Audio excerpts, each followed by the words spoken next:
मित्रांनो, मी आपला मित्र जगताप राजकुमार तुमच्या सर्वांचं आपल्या चॅनलवरती स्वागत करतोय. आपला आजचा व्हिडिओ आहे बघा. मी नेहमी वंचित बहुजन आघाडी आणि महाविकास आघाडीचे व्हिडिओ आणतो, कारण माझं समर्थन हे ह्या दोघांनाही आहे. एक महाविकास आघाडींना पण आहे आणि महाविकास आघाडीमधील घटक पक्षांना सर्वांनाच आहे. सोबत वंचितचा सुद्धा माझा पूर्णपणे पाठिंबा आहे. आपण फक्त दोघांविषयी वैचारिक मतं मांडत असतो. आपण महायुतीच्या गोष्टी कुठल्या करतच नाही, कारण आपलं महायुतीचं आणि आपलं वाकडं आहे, कारण आपण लोकशाहीच्या मार्गावरील एक शून्य आंबेडकरवादी विचाराचे लोक आहोत. आता बघा, एक महाराष्ट्रामध्ये एक नवीन शक्कल लढवली जाते पत्रकाराच्या माध्यमातून म्हणा किंवा विचारवंताच्या. आता श्याम मानव असतील, त्यानंतर आपले वागळे साहेब असतील, संग्राम पाटील साहेब असतील, हे कसं आहे, हे कट्टर महाविकास आघाडीचे लोक आहेत. पण आपलं थोडंसं वेगळं आहे, कारण आपण जे खरं आहे ते खरं बोलतो, जे डोळ्याला दिसतं आपलं ते खरं आपण मांडायचा प्रयत्न करतो. आता बघा, ह्या तिघा चौघांचं म्हणणं असं होतं की बाळासाहेब आंबेडकर हे भाजपची बी टीम आहे किंवा यांचा फायदा हा भाजपला होतो, हे त्यांनी आरोप केले बाळासाहेबांवर. पण यावरती फडणवीस साहेबांचं म्हणणं काय आहे, फडणवीस या सर्व विषयावरती काय बोलतात ते आपण एक वेळेस पाहून घेऊया. आपण नंतर त्यावरती सविस्तर आपण बोलूया. हा व्हिडिओ बघून घ्या. राज ठाकरेंनी बिनशर्त पाठिंबा दिला, पण वंचित बहुजन आघाडीने तुम्हाला कधी पाठिंबा दिला नाही. पण वारंवार त्यांचा आरोप हा होतो की वंचित बहुजन आघाडीमुळे तुम्हाला फायदा होतो, भाजपला फायदा होतो आणि आता महायुतीला फायदा होईल.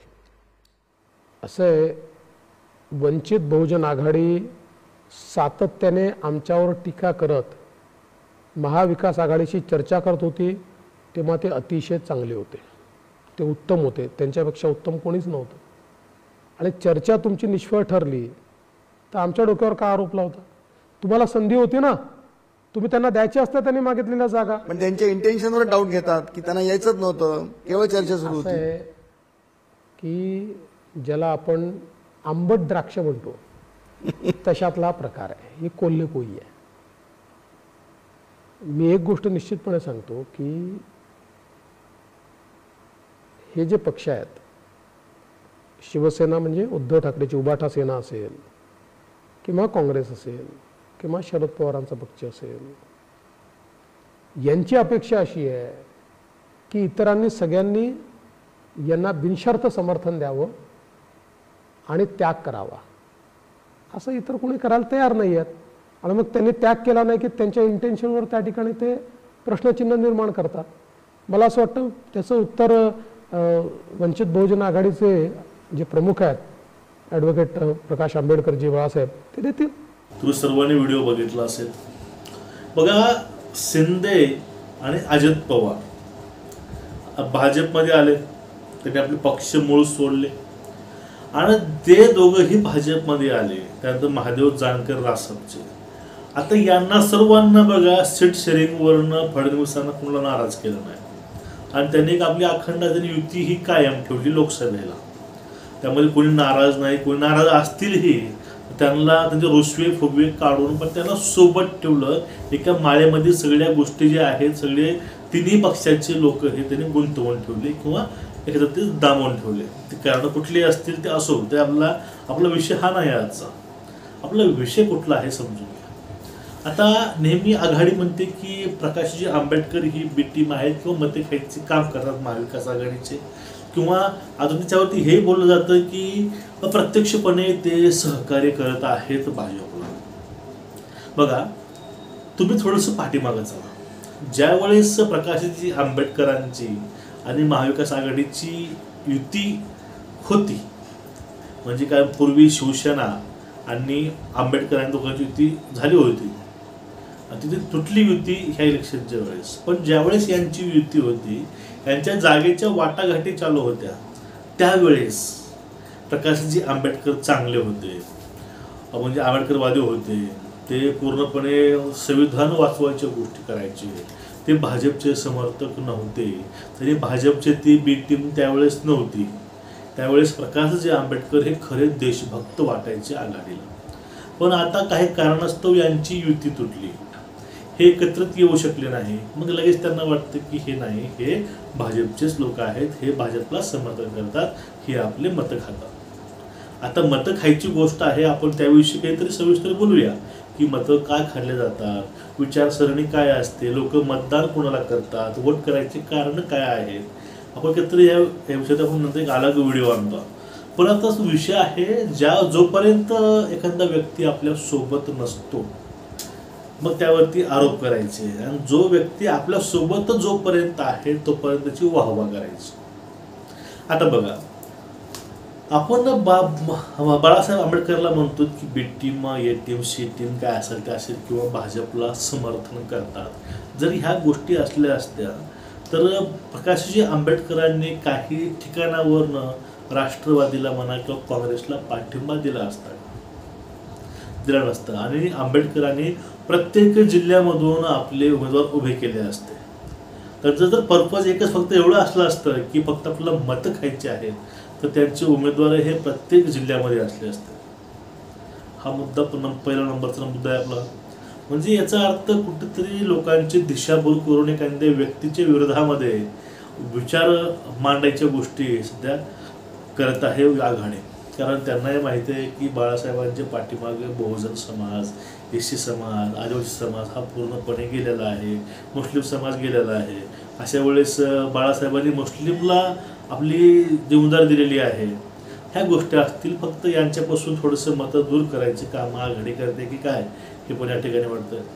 आता मुद्दा कुठला येतो माहिती आहे का, म्हणजे साथ नाही दिली की तुम्ही संशय घेता, आणि तुमची साथ असेल तर तुम्ही त्याला आपले म्हणतात.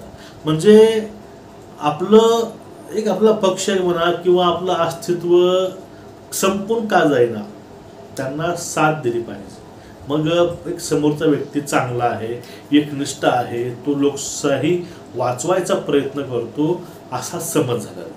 आणि ज्यावेळेस बघा मुंबईला राहुल गांधी सभा होती त्यावेळेस आंबेडकरांनी स्पष्ट सांगितलेलं आहे की आपण लोकशाही वाचवण्याच्या प्रयत्नातून सोबत असू किंवा एकट्यानं लढणं का होणार, पण आपण ते गोष्टी करायला जाऊया, आणि कशा प्रकारे भाजपला ते थांबवता येईल आपण हा प्रयत्न करूया.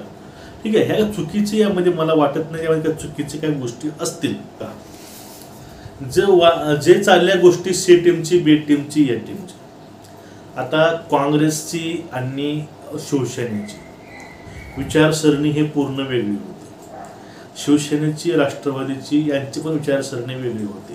कारण आतापर्यंत हे दोन्ही पक्ष एकमेकाच्या विरोधामध्ये लढले होते, पण ते पक्ष एकत्रित आले. ती वैचारिक मतभेद असून, वैचारिक हेवेदेवे असताना सुद्धा त्यांनी काही गोष्टी जुळवून घेऊन त्यांनी तिघाची मुठबांधणी केली, मतबांधणी केली, सीट शेअरिंग केली. बघा, तिघाची ही मतं हे भिन्न भिन्न होते.